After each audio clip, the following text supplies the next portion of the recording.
The Jack Benny Program, presented by Lucky Strike. 60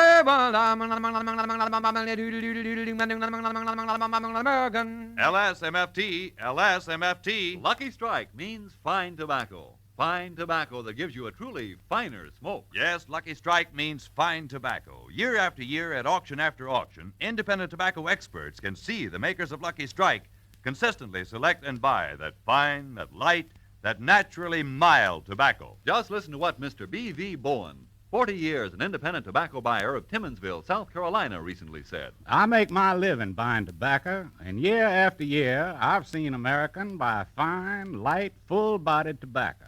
Ripe, mellow tobacco that makes a smooth, mild smoke. For 22 years now, I'll smoke Lucky's regularly. Take a tip from the experts. For your own real deep-down smoking enjoyment, light up a Lucky. Light up a really finer cigarette, and puff by puff, you'll see. LSMFT, LSMFT. Lucky Strike means fine tobacco. So smoke that smoke of fine tobacco, Lucky Strike. So round, so firm, so fully packed, so free and easy on the draw. Remember, there's no finer cigarette than Lucky Strike. 60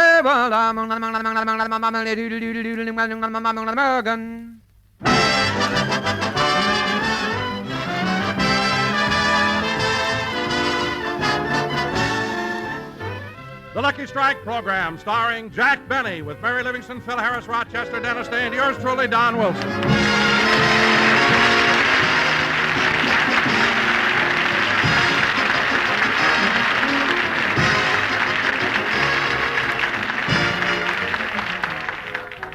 Ladies and gentlemen, as you may know, this is National Pickle Week.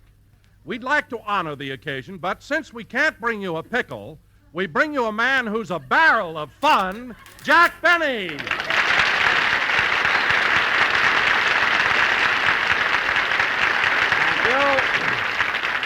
Thank you. Hello again. This is Jack Benny talking. And, Don, you certainly went a long way for that introduction, didn't you? Oh, no, I didn't, Jack. This really is National Pickle Week. Well, dilly.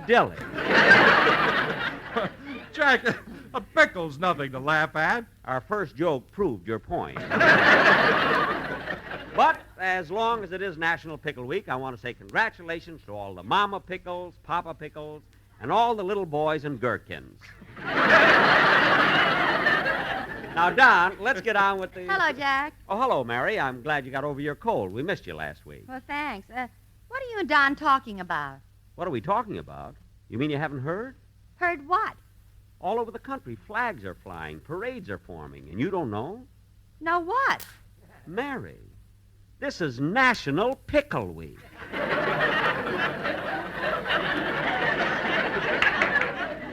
Pickle? Yeah, that's a cucumber that's had its option picked up by Heinz. Hey, you know, Don's right. I am a barrel of fun. You know. For this, I had to get well. Well, you can thank me, Mary, for sending my doctor over to take care of you. Oh, fine. Some doctor. What are you talking about? He's an excellent physician. Yeah, but boy, is he nearsighted. Huh? As he came into the house, I thought I'd save a little time. So when he walked over to me, I stuck out my tongue and he hung his hat on it. Hung his hat on your tongue? Then he walked over to the clothes rack and said, "Don't stand there in the corner with 3 coats on. If you're cold, get in bed." Gee, I didn't know he was that nearsighted. He can't hear either.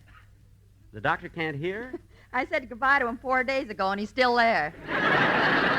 Oh, well, anyway, Mary, you're back on the program. That's all that matters, because tonight we're going to do a very important sketch. Come in. Mr. Benny, Yes?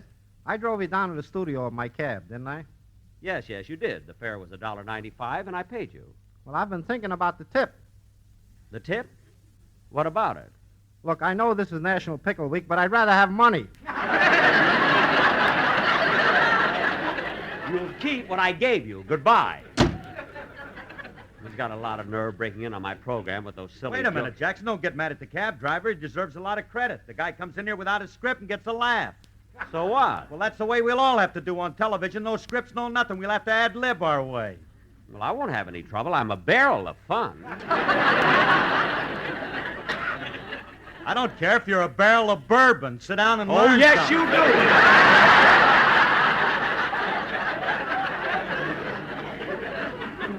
unless you're 100 proof. Now, look, I'll show you how television's going to be, Jackson. Hey, Livy, ask me. Ask me what I did yesterday. Okay, Phil. What'd you do yesterday? I played golf. You see, it's easy. Well, Phil, what's funny about that? Don't rush me. Now, come on, Liv. Ask me what happened on the first tee. Okay, what happened on the first tee? I drove off and hit Walter Pigeon.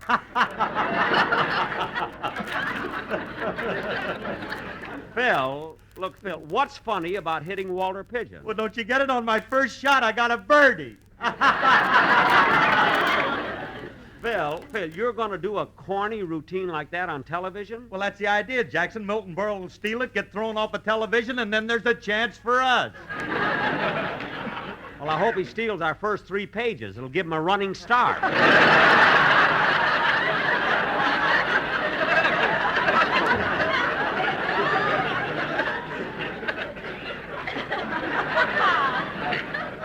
Now, wait a minute, Jack. I think Milton is very clever. Oh, he is, eh? Livy's right, Jackson. Milton is a barrel of fun. Oh, Harris, you're like a car without brakes. There ain't no stopping you.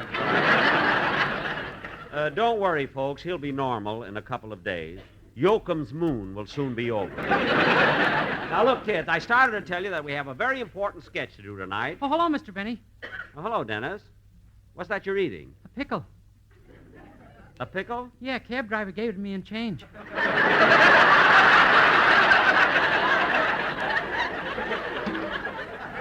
Oh, well, how come you took a cab from home? Oh, I didn't come from home. I came from the airport. Well, Dennis, have you been away? Oh, no. A friend of mine is learning to fly, and when he got through with his lesson, I put on a parachute, and he took me for a ride. Dennis, your friend is just learning to fly, and you went for a ride with him? Uh-huh. Weren't you afraid? Afraid of what? We were riding in his car. Now, wait a minute. Look, kid, if you were riding in a car, why did you wear a parachute? In case he went up on a grease rack. Well, I asked a question, he gave me an answer. And it wasn't bad for this late in the season. Imagine going up on a grease rack. You know, Dennis, you're silly, but you're cute. Yeah, you dames are all alike. What? You go nuts about men who live dangerously. Dennis. Kiss me, Liv. Well, of all that kid gets sillier every program. By the time we go off the air... Mary! Mary! Mary!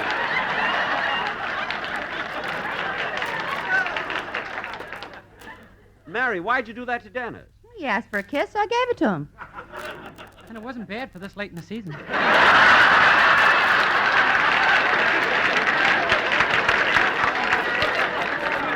All right. Now, look, Dennis, we got a very important sketch to do tonight, so sing your song now. I'm a nervous wreck, but I'll try. Okay.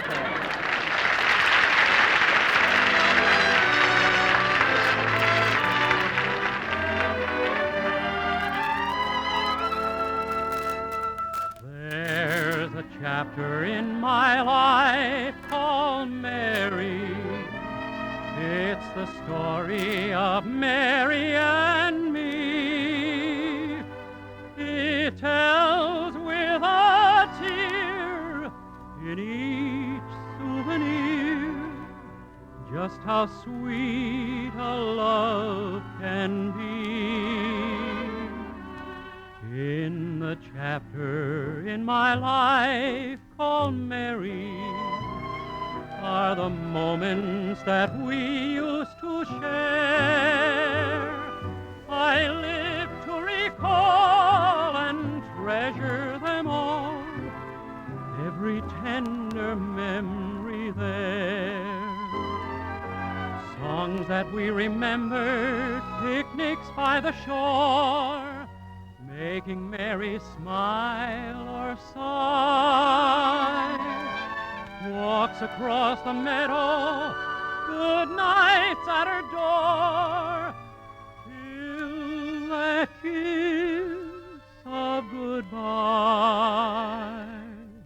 It's the chapter in my life called Mary, and there's heartache in each little line.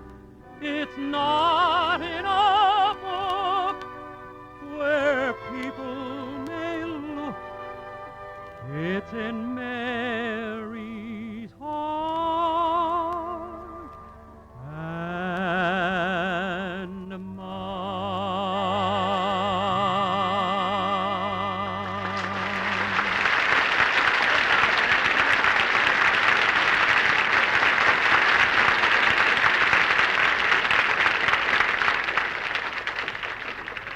was a chapter in my life of Dennis Day called Mary, sung by Dennis Day. And very good, Dennis. And now, ladies and gentlemen, tonight for our feature attraction, we're going to do our own original story based on those two great fight pictures, The Champion and The Setup. In this thrilling story of the Squared Circle, I'm going to play the part of... Uh-oh. What's the matter, Jack? The scripts. Mary, would you go to my dressing room and see if Rochester got the scripts for the play? Okay, I'll be right back. Oh, hello, Miss Livingston. Hello, Rochester. Mr. Benny wants to know if the scripts are ready. Yes, here they are. I was just reading them. Well, what are you laughing at? It says Mr. Benny's going to play the part of a prize fighter. Well, I don't think it's so far-fetched for Mr. Benny to be a prize fighter. After all, he does have a nice physique. Miss Livingston, you see him with his clothes on. I undress him.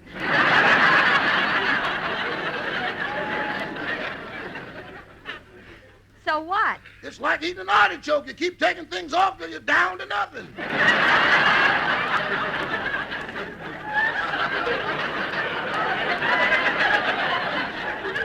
Oh, Rochester, stop making things up. Are you going to listen to the sketch? Oh, no. While the program is on, I have to call people up and find out who their favorite comedian is. Well, I thought Mr. Hooper did that. We have our own system. Would you like to see how it works? Yes. Okay. I'll take some numbers from this telephone book. I'll start with this one.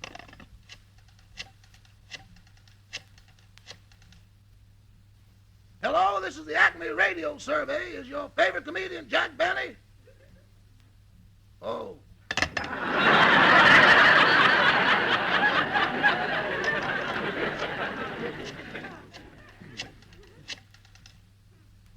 This is the Acme Radio Survey. Is your favorite comedian Jack Benny? Oh. Rochester, I better go. Wait, I'll try again.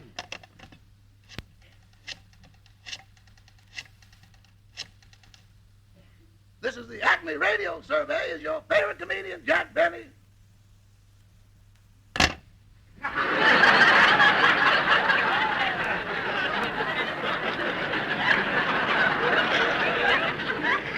Rochester, Mr. Benny is waiting for these scripts. Okay, here you are, Miss Livingston.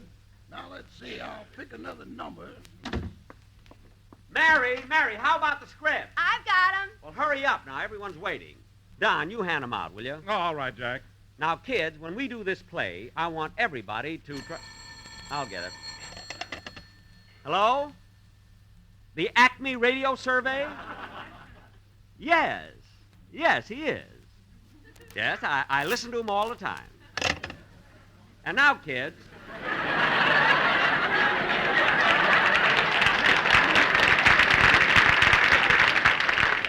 And now, kids, as I was saying... Boss, I found one!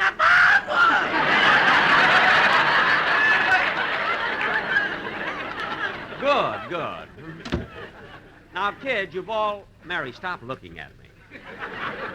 You know, Truman voted for himself, too. Now, kids, you've all got your scripts, so let's get started with the play. Jack, what about the Sportsman Quartet? Aren't they going to do a number?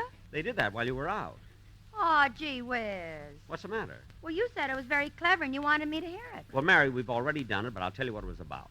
You see, next Sunday is our last broadcast of the season, and the quartet is going to spend the summer making personal appearances in Honolulu. Uh-huh. So I asked Don, what kind of songs are they going to do over there? And Don said... The boys are going to do songs like Aloha, Sweet Leilani, and Hawaiian War Chant. Then I said, Don, I don't know how Hawaiian War Chant goes. And then Don said... I'll have the boys do it for you now. So I said, would you, Don? And Don said... Sure, Jack. Take it, fellas! And when Don said... Take it, fellas. The quartet sang...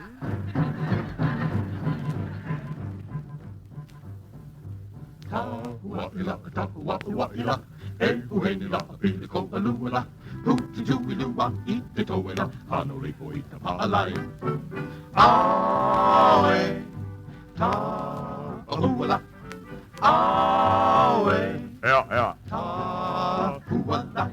Tahua'ila, tahua'ila, strike, ehuenila, pilikoa, one-way light, putijuilua, firm and fully packed, tahua'a, easy on the draw. LSM, Pilicoa, MFT, Hookity-Echo, Haley Fine Tobacco, Honolulu, Smoke a Lucky Strike. We smoke Lucky Strike. our first choice. A hubba, always Lucky Strike. L-S-M-F-T. Quality of product is essential to continuing success. Luckies are made of that fine, of that light tobacco we confess. L-S-M-F-T. That's the only cigarette that you can sell to me. L-S-M-F-T. L-S-M-F-T. We really mean it. Lucky Strike, oh L-S-L-S-L-S-L-S. Lucky Strike, they never fail to please the fellas. Smoke a Lucky and be cooler while you hula hula. Hawaii, here we come.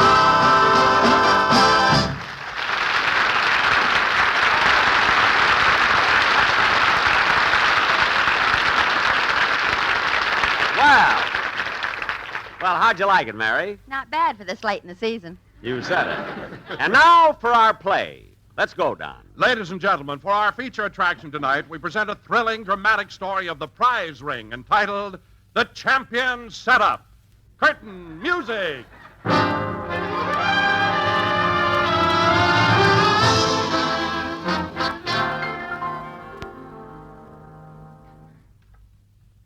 My name is Midge Benny. I'm the middleweight champion of the world. People say I'm a heel. They say I'd slug my own grandmother. But they're wrong. Grandma's a heavyweight.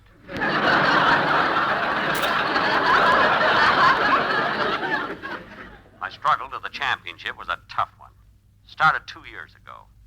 I was trudging along a dusty Kansas road, hitchhiking with my best friend, Bubbles. You tired, Bubbles? Pretty much, Midge. Well, we'll be in Los Angeles in a few days. I hear it's a great place. Hey, Bubbles, look out. Here comes a car. Hey, do you boys want a lift? A car stopped in front of us. It was the latest model, driven by a beautiful girl with a convertible top.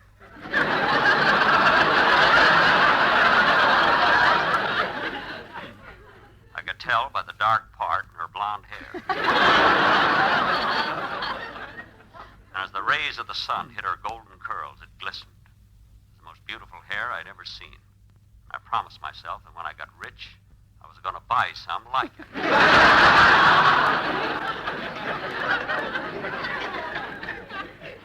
There was a man sitting next to her. As Bubbles and I started to get into the car, she said, Hop into the back seat, boys. Thanks a lot. Don't mention it. Gee, this is a beautiful car. What kind is it? It's a Cadillac. I thought it was a Buick. Look at all those holes in the side. We got those in an argument with the sheriff in El Paso. Oh. How far are you boys going? All the way to Los Angeles. Los Angeles, eh? I got an aunt who lives in a suburb of Los Angeles. Glendale? No, Tehachapi.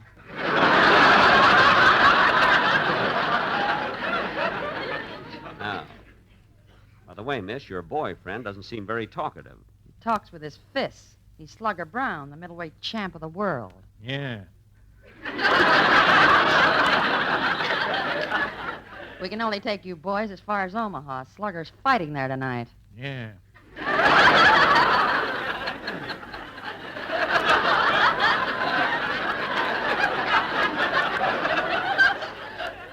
Are you really Slugger Brown? Yeah. And you're the middleweight champ? Yeah. You're fighting tonight in Omaha? Yeah. And this is the title fight? Yeah.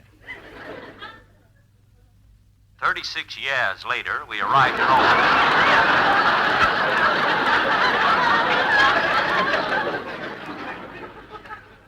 During the ride, I found out a lot about Slugger and his girlfriend, Dill.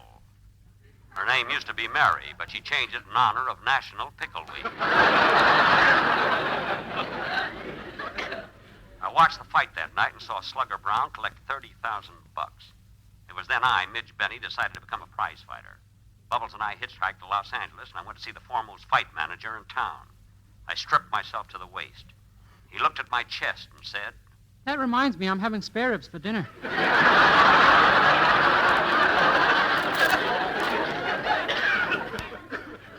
Now, don't be funny, Mr. O'Brien. I may not look so good now, but you give me 2 or 3 months of training, I'll be a champion someday. Do you hear? A champion. Now, wait a minute, son. Fighting is a tough game. I used to be a fighter myself, and I'll never forget my last bout. It was with Killer Nelson. I tried to slug it out with him for the first 3 rounds, and then I decided I better stay away from him, so I got on my bicycle. But he finally got me. What happened? My trunks got caught in the chain. Oh. Then you didn't win the fight.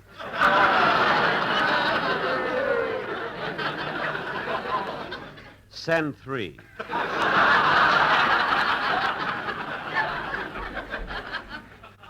Now, look, Mr. O'Brien, I want to be a fighter. Will you handle me? All right, kid. I'll be your manager. Go over to the gym and let my trainer, Punchy McNeil, get you in condition. Bubbles and I went over to the gym. It was a large, gloomy place smelling of liniment. Here in this edifice of concrete and steel, men dedicated their lives to the inhuman pursuit of mangling and maiming. It was here that the beast in man overrode all human qualities, and one man would try to batter another's countenance beyond recognition for the sake of monetary reward. Gee, that new rider I got from Lux is terrific.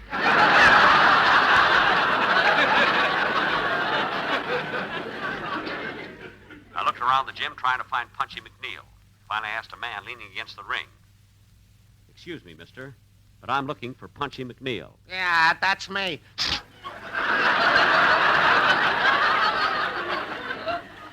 Well, I'm Midge Benny. I'm pleased to know you. Now, look, Punchy, I'm trying to be a fighter. Mr. O'Brien wants you to handle me. Okay, but you ought to think it over. Fighting is a tough racket. Yeah, I should know because I used to be a fighter myself. No. Yeah, I had my first fight back in 1932. Gosh, Yeah, I spent 12 years in the ring.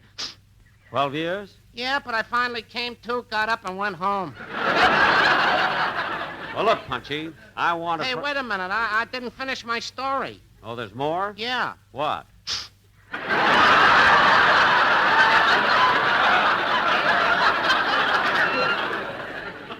Oh, well, tell me, Punchy, were you always a fighter? Oh, no, I used to be a musician with Guy Lombardo's band. Go on, you were never with Lombardo. Oh, yes? Yes, I was.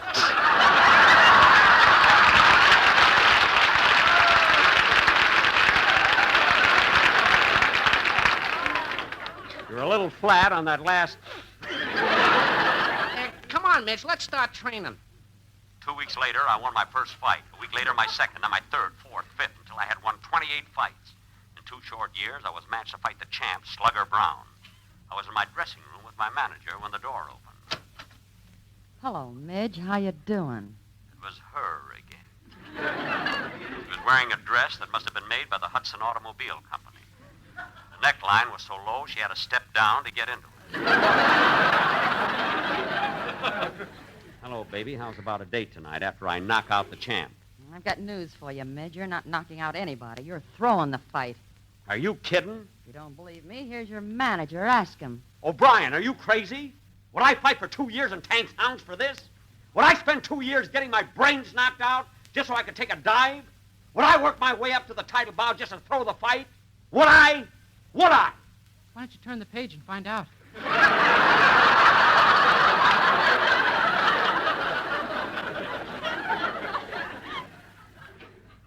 I turned the page, and there it was. I was to take a dive in the 5th round. My new writer from Lux had double-crossed me. I wasn't going to do it. I'd worked and fought to be champion. And tonight, I was going to fight to win. Introducing at 159 pounds, wearing purple trunks, the middleweight champion of the world, Slugger Brown. And his worthy opponent, weighing 155 pounds, wearing bifocal glasses, Midge Benny. Good evening, ladies and gentlemen of the radio audience. The men are in the center of the ring receiving their instructions. They go back to their corners waiting for the bell. And there it is, round 1. Slugger comes out of his corner and starts mixing furiously. Midge meets him like a wildcat with a right and a left. And now for a few words from our sponsor. Look sharp, feel sharp, be sharp. Use a wherever grindstone and sharpen your silly face off. Now back to the fight. Well, that was an exciting round.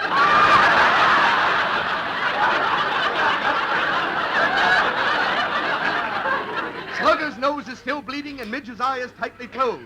Now we're waiting for the bell for the second round. There's the bell. The boys come out and circle each other. They're still circling each other. We circled each other 3 times. Then my opponent leaned over to me and said, Hey, Bud. Bud. Who, me? Yeah. Come here a minute. What is it? What round are you going to take a dive in? The 5th. Uh-uh.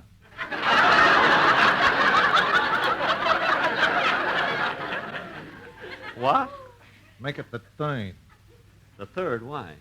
My feet are killing me.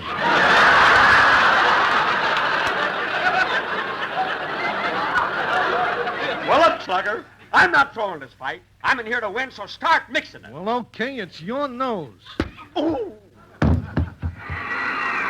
The champ lands a terrific right cross, and Midge Benny is down. Yes, I was down. The referee is counting over him. Yes, the referee was counting over. The count is up to 5. Yes, the count was up to 5. Now Midge is rolling over on his back. Yes, I was rolling over on my back. Why don't you shut up? Yes, why don't I shut up? As I lay there beaten and dazed, my whole career flashed in front of me. How it started 2 years ago, when I was trudging along a dusty Kansas road, hitchhiking with my best friend, Bubbles. You tired, Bubbles? Pretty much, Midge. Hey, Bubbles, look out. Here comes a car. Hey, you boys want a lift? Oh, no, we're not going through that again. Come on, Bubbles. Jack, we'll be back in just a moment, but first... In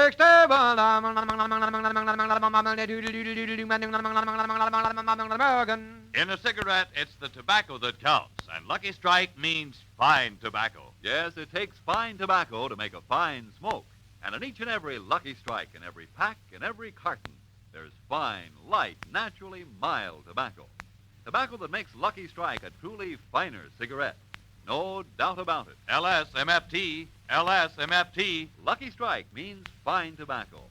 Tobacco that gives you all the real, deep-down smoking enjoyment you expect and deserve in your cigarette. No wonder a recent survey reveals that more independent tobacco experts, men who spend their lives buying, selling, and handling tobacco, smoke Lucky Strike regularly than the next 2 leading brands combined. So, next time you're up at the cigarette counter, remember, there is no finer cigarette than Lucky Strike. Yes, for a finer smoke, smoke a finer cigarette. Lucky Strike. Buy a carton today. Ladies and gentlemen, we'll be with you again next Sunday night at the same time when we... I'll get it. Hello? Mr. Benny, Speaking. I am the president of the Pasadena Pickle Factory, and I want to thank you for saving me 200 gallons of vinegar. I saved you 200 gallons of vinegar? Yeah, while your program was on, we had our cucumbers next to the radio, and they all turned sour. Well, good, good. No, but it ain't bad for this late in the season. Goodbye.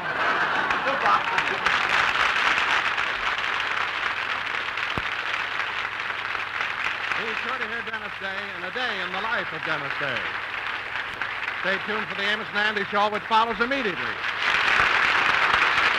This is CBS, the Columbia Broadcasting System.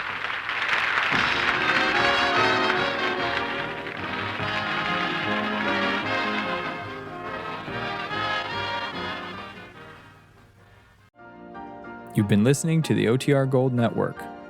Find more classic radio at otrgold.com.